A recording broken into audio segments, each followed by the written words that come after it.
I want to introduce Marilyn Rudy-Froese, who is transitioning into the role of church leadership minister.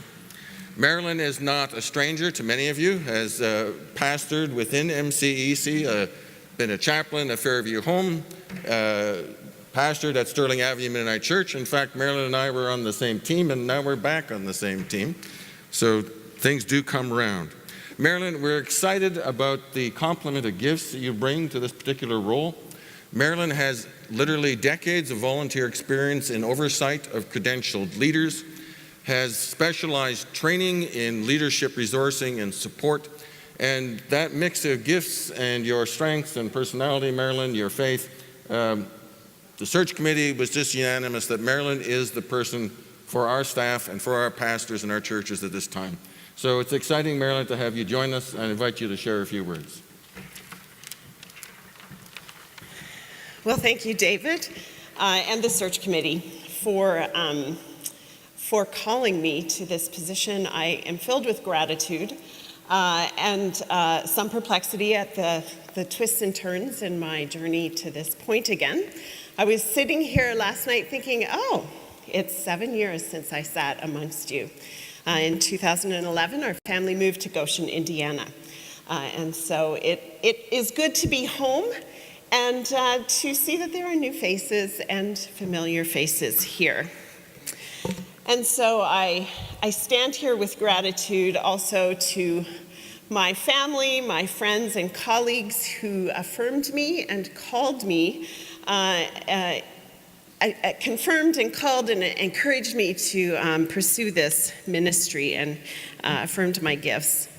And gratitude to God for accompanying me on this journey in ways that I couldn't have planned or foreseen at my baptism nor at my ordination. I felt the very real presence of God's Spirit in discerning my call to this particular ministry. It feels like a natural progression in my call to ministry and an extension of my baptismal promises. I, a few months ago, had a conversation with someone about dream jobs, and they made the statement that there's no way pastoral ministry would qualify as a dream job. And I left that conversation and thought, it has always been my dream job. It has brought together my calling to be a Christian and my vocational calling. And in every setting where I have done ministry, they have been different contexts and different kinds of ministries, but in every case, I have felt that I have been able to live out my call and to walk with people. And it has always been holy ground, and God has accompanied me in each of those places. However, dream job doesn't mean easy, and the Christian journey doesn't mean easy.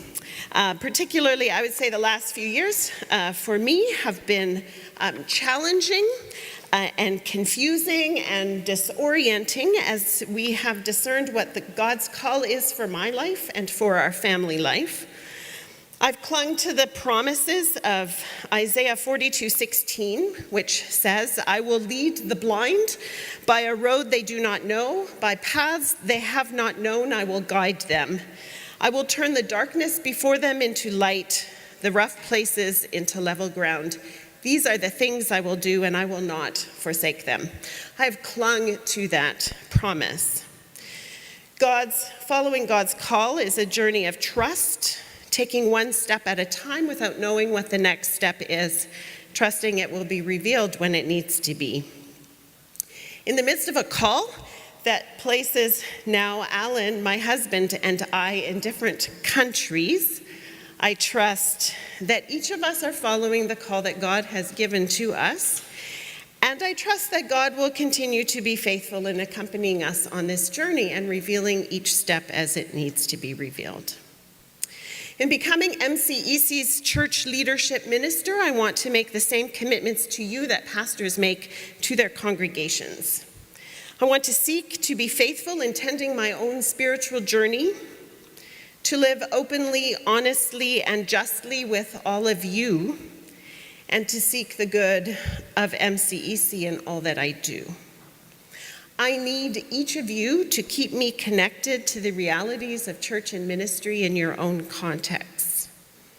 I ask that you too be honest and open with me, particularly when, not if, I disappoint you.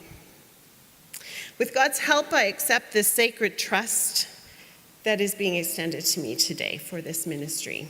Thank you.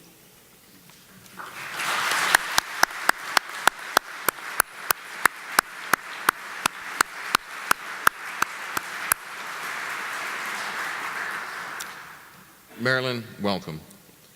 One of the tasks that Marilyn has is whenever she goes into a congregation to install a new pastor, is to lead the congregation or agency in the signing of a covenant regarding ethics in ministry. It's a commitment of the pastor, it's a commitment of the employer, it's a commitment of us as a wider church to together covenant before God to be faithful to each other. And Marilyn will sign this covenant of ethics at break as employer. I will sign it, Paul will sign it on behalf of you as the wider church, and Marilyn will sign it for herself. That is the kind of level of commitment that we want to have to each other. May God bless your ministry, Marilyn.